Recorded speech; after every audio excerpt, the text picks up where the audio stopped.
उत्तर प्रदेश और महाराष्ट्र के 200 मदारिस ने मॉडर्न एजुकेशन के लिए दरवाजे खोल दिए हैं। जमीयत उलमा हिंद महमूद मदनी ग्रुप ने इन मदारिस के लिए जमीयत ओपन स्कूल प्रोजेक्ट को मुतारुफ कराया। इस प्रोजेक्ट के तहत हर मदरसे से 20 तलबा को 10वीं जमात का इम्तिहान दिलाया जाएगा।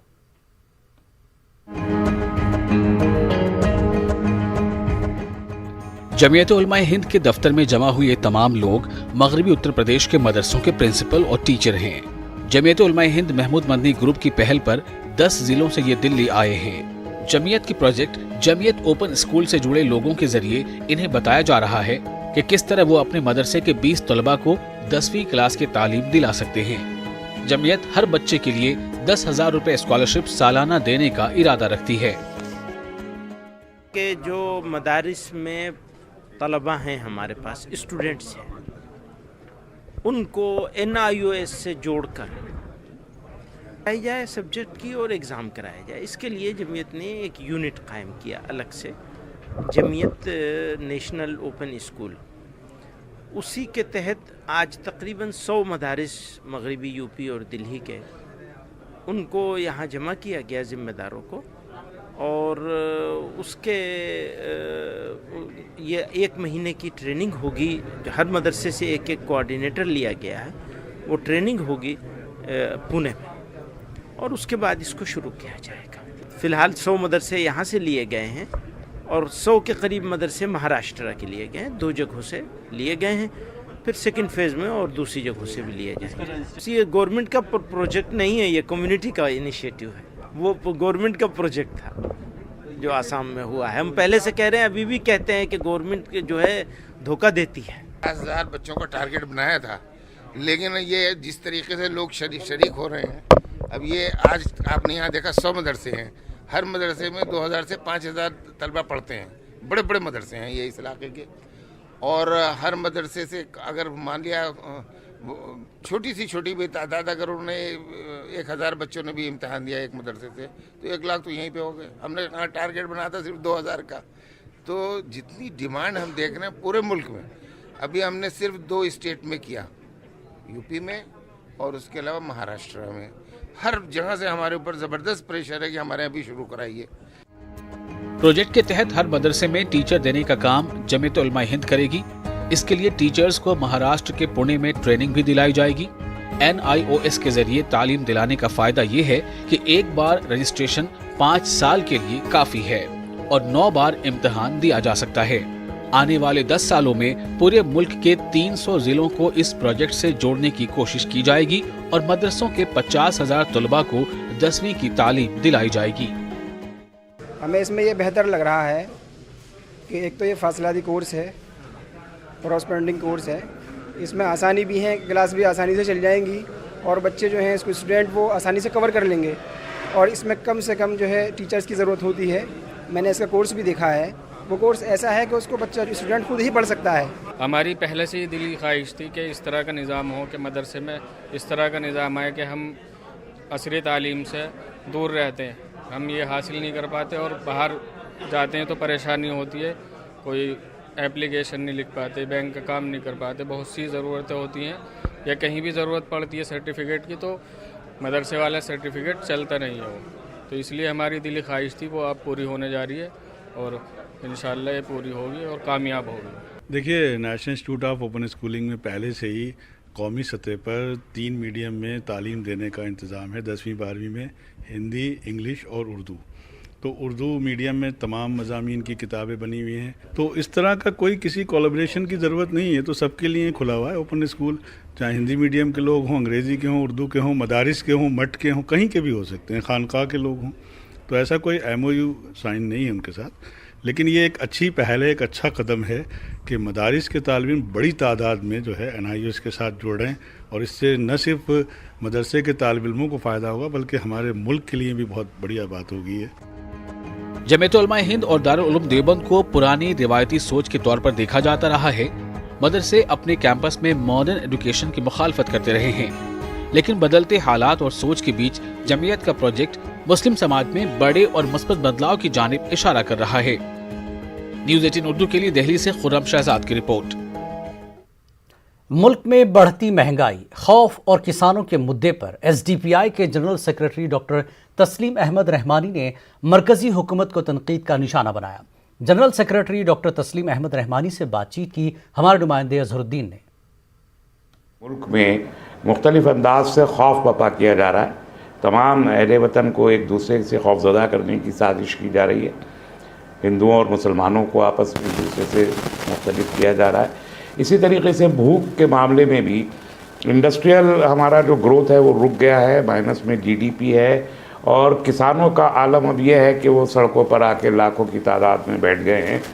भूख भी बढ़ रही है, बेरोज़गारी भी बढ़ रही है और खौफ भी बढ़ रहा है। तो हमारा एक सोसाइटी जो जब तक बेखौफ ना हो, बाइज्जत ना हो और पेट भरी ना हो, हम उस समाज को सेहतमंद समाज नहीं कह सकते। जहाँ तक आपने किसानों की तहरीक की बात की है, तो हुकूमत तो किसानों से बातचीत के मौक़िफ़ में बता रही है ना खुद को। बातचीत के मौक़िफ़ पे हुकूमत भी बता रही है, किसान भी पीछे नहीं हटे हैं। आज तक भी किसान कह रहे हैं कि हम बात करेंगे, लेकिन जब एक बात वाज़ेह हो कि किसानों ने पिछले 3 महीने में मुतअद्दिद टाइम ये कह दिया कि वो बिलों पर राज़ी नहीं है और एमएसपी का कानून लाया जाए, फिर बातचीत करने के लिए क्या बच जाता है? हुकूमत को बताना चाहिए कि क्या वो कानून वापस करेगी।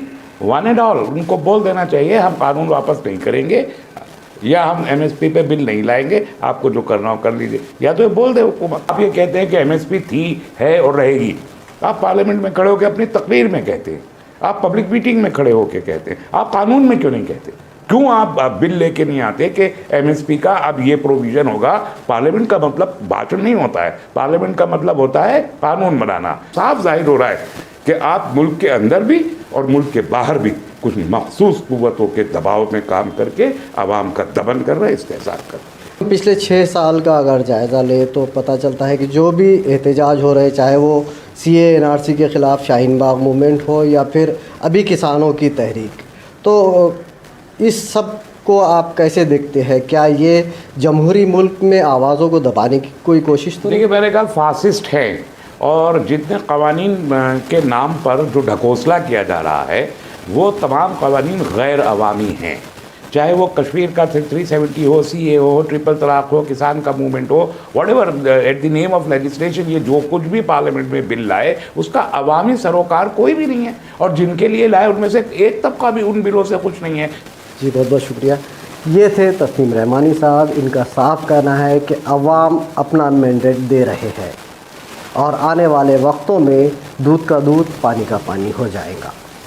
अजहरुद्दीन, न्यूज़ 18 उर्दू, औरंगाबाद। मुर्शिदाबाद बम धमाके में जख्मी हुए रियासती वजीर डॉक्टर जाकिर हुसैन सेहतयाब हो रहे हैं। आज उन्होंने रियासती वजीर फरहाद हकीम से बात की। फरहाद हकीम ने उनकी सेहत में आए सुधार को खुश आइंद बताते हुए बम धमाके को साजिश का नतीजा करार दिया। उन्होंने बीजेपी को तनकीद का निशाना बनाया। उन्होंने कहा कि रियासत में तृणमूल कांग्रेस के वुज़रा और लीडरान को दूसरी पार्टी में शामिल करने के लिए खौफजदा किया जा रहा है। जाकिर हुसैन पर हमला भी इसी मकसद के तहत किया गया। उन्होंने कहा कि लीडरान दबाव के शिकार हैं, ताहम सच्चे लीडर अपनी पार्टी का साथ नहीं छोड़ेंगे। बाज़रे के ट्रेन के इंतज़ार में प्लेटफार्म पर खड़े रियासती वजीर जाकिर हुसैन को निशाना बनाकर बम धमाका किया गया, जिसमें 26 लोग जख्मी हुए थे। कोलकाता के SSKM अस्पताल में जाकिर हुसैन को दाखिल कराया गया। आप देख सकते हैं अस्पताल का मंजर, किस तरह से यहाँ भीड़ है लोगों की। एक पूरा मुर्शिदाबाद यहाँ पर एक सेंटर बनाया गया है, जहाँ पे वो लोग जो इस हादसे में ज़ख्मी हुए थे उनके घर वाले यहाँ पर ठहरे हुए हैं। हमारे साथ कुछ लोग हैं जो मिनिस्टर जाकिर हुसैन, वो किस हाल में हैं, आइए हम उनके ताल्लुक से भी बात करते हैं। उनके घर के लोग यहाँ मौजूद हैं और जानने की कोशिश करते हैं कि वो किस हाल में हैं और उन्हें किस तरह से जो है वो खबर मिल रही है और वो क्या कहना चाहते हैं।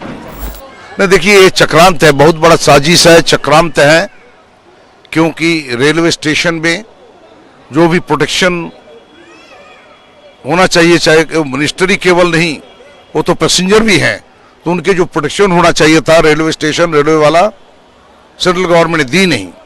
ये बहुत बड़ा साजिश है हमारे मिनिस्टर के ऊपर, उनकी मारने का एक जघन्य चेष्टा किया गया है और अभी उसको ग्रीन कॉरिडोर बना के माननीय मुख्यमंत्री जी ने उनको कलकत्ता पीजी हॉस्पिटल जो आप देख रहे हैं इंटेंसिव केयर में है, और उनके साथ में 15-16 साथी जो जान के साथ अभी वो अपनी लड़ाई कर रहे हैं ज़िंदगी बचाने के लिए। अभी जो है जाकिर साहब, हमारे मिनिस्टर साहब, अभी वो थोड़ा अच्छे हैं ये बोल सकते हैं, लेकिन उतना अच्छे नहीं, लेकिन थोड़ा सा अच्छा है। लाइफ उनके अभी भी डेंजर में है। आपके मामू हैं जाकिर हुसैन जिनको जो है जिन पर हमला किया गया था, तो ये खबर सुनकर क्या कहेंगे कि अभी उनकी हालत कैसी है? वो हमें फिलहाल में वहाँ पेजेंट थे, जैसे पार्टी प्रोग्राम था, पार्टी प्रोग्राम के लिए हम आ रहे थे। जाकिर हुसैन के साथ 1000 फैन था, हर टाइम छोड़ने जाता है रेल स्टेशन में। जैसे ये दुर्घटना घटा है, हम वहाँ थे, हम लाइव करता था, तो लाइव हम कल नहीं किया, उस दिन मेरे छोटा भाई का करने के लिए दिया था, तो वो इंज्योर है, अभी ओटी में है, ओटी से निकल गया कल, अब अच्छा है। मैं क्राउड इतना था कि मेरा ट्रॉली लेके हम सामने नहीं जा पाया, इसीलिए मैं इधर बैठ के आपके साथ बात कर रहा हूँ। तब मैं देखा अचानक एक विस्फोरण हुआ है, उसमें कोई भी नहीं दिखाई दे रहा है, सिर्फ धुआं दिखा रहे हैं और आग। तब मैं मोबाइल के जरिए से टॉर्च लाइट में देखा, किसी का हाथ नहीं है, किसी का पैर नहीं है। क्या दर्दनाक, क्या बताएं हम, दर्दनाक मुसीबत में जाइए, देखिएगा, बच्चे से बूढ़ा तक रो रहा है, दर्दनाक क्या क्या होता है। सकते हैं कि किस तरह यहाँ लोगों की भीड़ है और लोग जो है वो यहाँ अपनों के हालात का जायजा लेने के लिए यहाँ पर आए हैं। आप देख सकते हैं फिरहाद हकीम भी यहाँ पहुँचे हैं, जो रियासती वजीर हैं, हालात का जायजा लेने के लिए, खौफजदा करने के लिए किया गया। ये खौफ करने के लिए किया गया, जो मुर्शिदाबाद आज तृणमूल का एक गढ़ हो गया, वो गढ़ को तोड़ो, उसका नेता लोग को डराओ, खौफ पैदा करो, हो सके तो 2-4 जान ले लो। तृणमूल को बढ़ना नहीं देना चाहिए। तो दूसरे नेताओं में भी डर आ गया, आप लोगों के ऊपर भी एक प्रेशर है। डर का क्या है, जो डर गया वो मर गया, डरने का क्या है। जब हमारे सीपीएम यहाँ पर इतना गोली चलाया, इतना खून खराबा किया, हम नहीं डरा, तो बीजेपी चूहा के लिए हम डर जाएंगे। देख सकते हैं कि किस तरह से यहाँ रियासती वजीर फिरहाद हकीम भी आए हैं और जो लोग यहाँ दाखिल हैं उनकी जो है वो जायज़ा ले रहे हैं, उनका ट्रीटमेंट किस तरह से चल रहा है ये देखने की कोशिश की जा रही है। यहाँ पे लोग हैं, यहाँ पर जो लोग हैं, यहाँ पर जो रिश्तेदार हैं, इनकी एक ही मुतालबा है कि इलाज बेहतर हो और जाँच जो है वो बेहतर तरीके से हो, ताकि सच जो है वो सामने आए। शबाना एजाज, न्यूज़ 18 उर्दू। वक्त एक ब्रेक का, ब्रेक के बाद फिर लौटेंगे।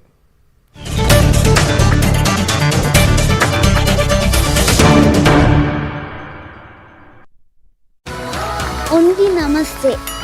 आइए। अखबार हुआ ठप, आउटडोर हुआ बेकार, टीवी ही दे रहा है विज्ञापन को तेज रफ्तार।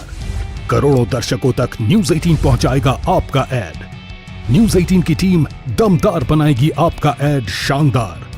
जल्दी कीजिए, कहीं छूट ना जाए ये सुनहरा मौका। हमें मेल करके उठा लीजिए बड़ा फायदा। ये स्पेशल ऑफर है अगले 15 दिनों तक। साथ ही मिलेगा हमारी वेबसाइट पर प्रमोशन। आज ही मेल करें sales@nw18.com पर।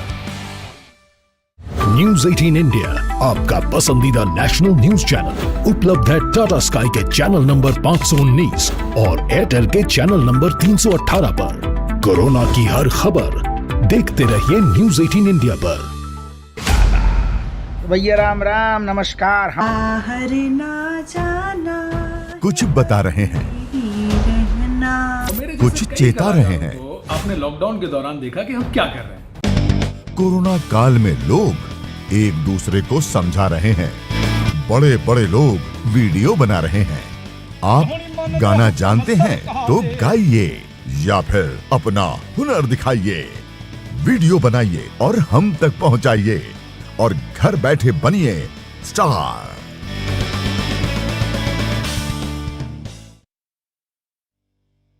न्यूज़ 18 इंडिया, आपका पसंदीदा नेशनल न्यूज चैनल, उपलब्ध है डिश टीवी के चैनल नंबर 663 और D2H के चैनल नंबर 306 पर। कोरोना की हर खबर देखते रहिए न्यूज़ 18 इंडिया पर। 5 बजे, 6 बजे, 7 बजे या 8 बजे, अलार्म आपको हर सुबह सिर्फ नींद से उठाता है, पर जगाता है क्या? मुल्क की हर खबर पर रहेगी हमारी नजर, इसलिए हम लेकर आए हैं आज की ताजा खबर। सुबह के 9 बज चुके हैं। ताजा खबरों की शुरुआत करेंगे, लेकिन सबसे पहले नजर हेडलाइंस पर। तो अब सिर्फ उठिए नहीं, जागिए।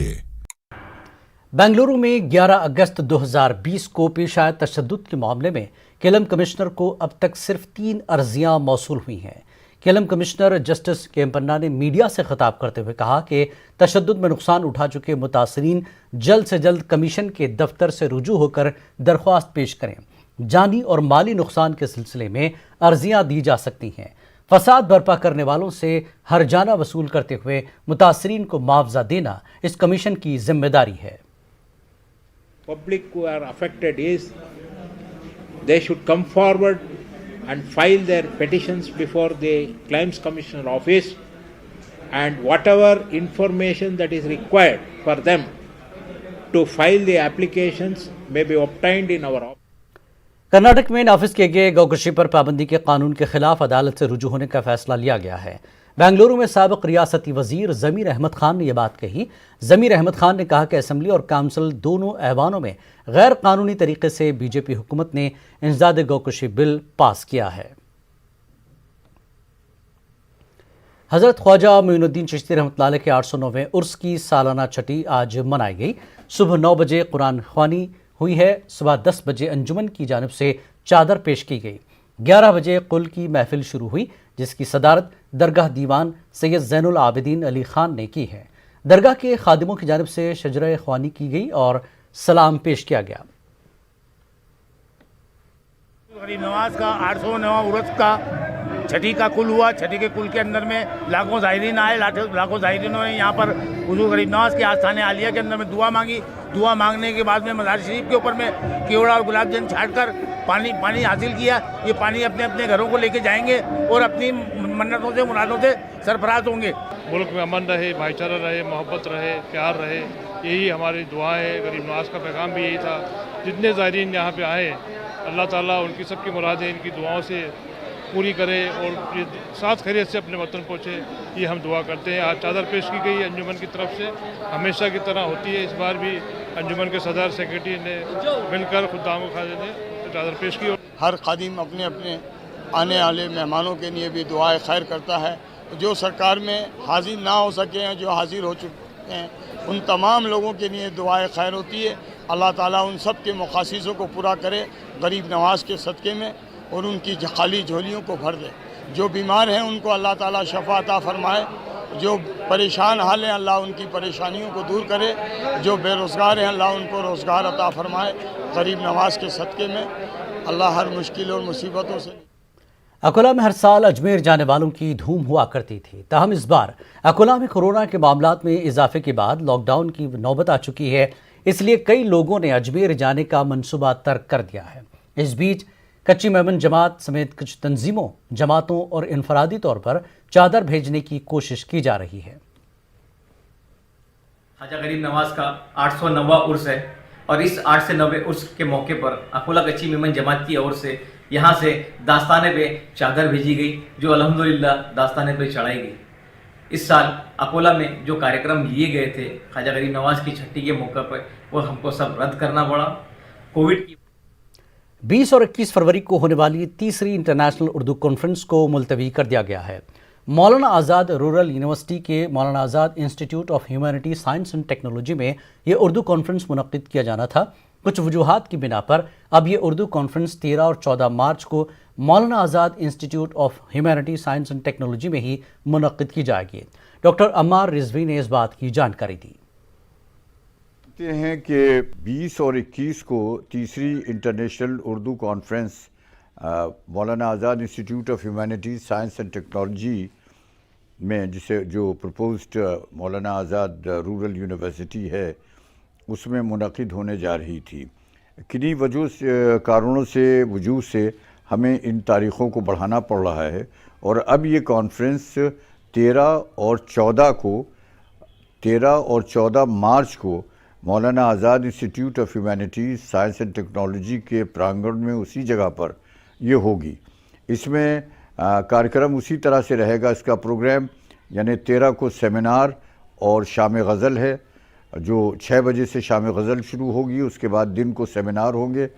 14 को सवेरे सेमिनार है, फिर 3 बजे आरिफ मोहम्मद ख़ान साहब गवर्नर केरल उसमें चीफ गेस्ट होंगे फंक्शन में, और उसके बाद शाम को मुशायरा होगा, ऑल इंडिया मुशायरा उसी कॉलेज में, उसी इंस्टीट्यूट में। तो ये इत्तला आप लोगों को दे रहे हैं, इसको मेहरबानी करके नोट कर लें और आप ज़रूर उस पर तशरीफ़ लाएँ, और इसमें जो आपको कन्वीनियंस हुई है उसके लिए हम माफ़ी चाहते हैं।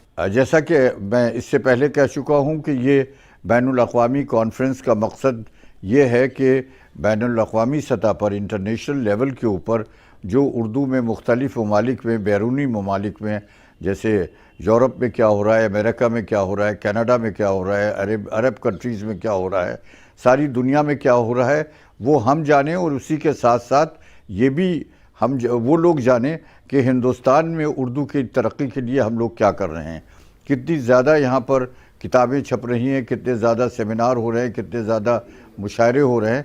ये सारी चीज़ें दूसरे टीवी पर पहली बार आ रहा है अनोखा शो नेटवर्क 18 की खास पेशकश बायजूस 20 फरवरी रात 9 बजे न्यूज़ 18 उर्दू पर देखिए और मिलिए भारत के सबसे कम उम्र नेशनल शूटिंग चैंपियन अभिनव से।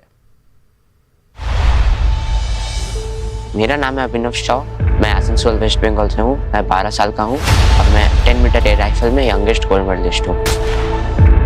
ये है यंग जीनियस जो अर्जुन की तरह सीधे मछली की आंख पर निशाना साधता है। शूटिंग में सबसे ज्यादा इम्पोर्टेंट है फोकस, इसलिए मैं योगा और एक्सरसाइज करता हूँ ताकि मेरा माइंड काम रहे और टारगेट पे ही फोकस्ड रहे।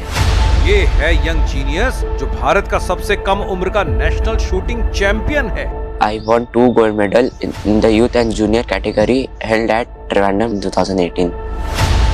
जो 10 साल की उम्र में स्टेट शूटिंग चैंपियन और फिर नेशनल शूटिंग चैंपियनशिप में 2 गोल्ड के साथ नेशनल चैंपियन बन गया। शूटिंग में सबसे टफेस्ट बोले तो 50 मीटर प्रोन, पर उसमें मजा भी आता है। मजा भी आता है? क्यों? स्नाइपिंग जैसा लगता है। स्नाइपिंग मैं अभी वही कहने वाला था। जब अभिनव बिंद्रा सर ने ओलंपिक में गोल्ड मेडल जीता तो उन्होंने मेरा नाम अभिनव रखा। जिसके हुनर और मेहनत को जिंदा रखने के लिए माँ बाप ने 4 लाख रुपए जुटाकर राइफल खरीदी। नेटवर्क 18 पर एक अनोखा शो दंग करने वाले पश्चिम बंगाल के आसनसोल के अभिनव शॉ के साथ। आपके राइफल का वजन कितना है? 5 किलो। 5 किलो का राइफल है। वो अभिनव जो उसी साल जन्मा जिस साल अभिनव बिंद्रा ने ओलंपिक के मेडल पर निशाना लगाया। मेरा टारगेट यही है कि मैं अपने इंडिया के लिए ओलंपिक में रिप्रेजेंट करूं और गोल्ड मेडल लाऊं, जैसे ही सर अभिनव बिंद्रा ने लाया था इंडिया के लिए 2008 में। उसका स्कोर ऐसा कि दांतों तले उंगली दबा लेंगे आप। तो आप लाइट ऑफ कर देना कमरे में और सिर्फ ट्रिगरिंग एक्सरसाइज करना। तो जब आपकी बाकी इंद्रिय शक्तियां जो बंद हो जाती हैं, तो you're only focusing on your trigger finger and your rifle. अच्छी टिप है ना? हाँ। अगली बार से लाइट्स ऑफ, ट्रिगर ऑन। हाँ। 623.1 का स्कोर पाने वाला पहला इतना छोटा बच्चा है वो। उसे ओलंपिक्स में जाना है, सटीक और अचूक निशाना लगाना है, देश के नाम मेडल लाना है। अभिनव कहते हैं ख्वाब देखते रहने चाहिए। आपका ड्रीम क्या है? सर ओलंपिक में 2 गोल्ड मेडल। ओलंपिक्स में 2 गोल्ड मेडल लाने। 2 गोल्ड मेडल लाने। आ रहा है ये यंग जीनियस।